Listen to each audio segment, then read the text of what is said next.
Hey everyone, today we're going to dehydrate some garlic and make the most delicious homemade garlic powder you've ever had. I love having dehydrated garlic. It is such a great addition to your pantry. We're going to start, I took 3 6-ounce bags of already peeled garlic. My garlic from the garden wasn't cured yet.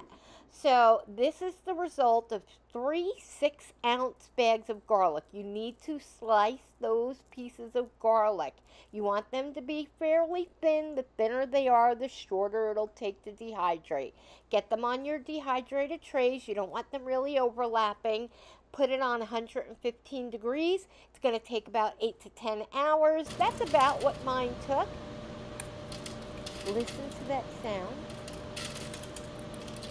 That's what you want it to sound like.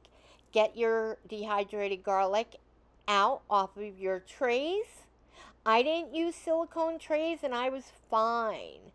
And look at that. That's a nice amount. Now I'm going to make my garlic powder.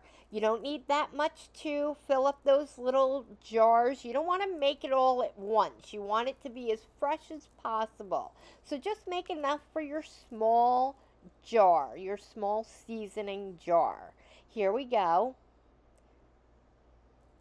And whoops, let's get that into our jar. And I actually had a teeny bit extra. So it produces a lot. You'd be surprised. And there we go. It is gorgeous. The smell is so fragrant. And it is delicious. I've used it already. I am so happy. I hope you love this. Let me know if you try it. Give me all the likes, comments, whatever you can. I appreciate it. And don't forget to subscribe. Thanks, everyone.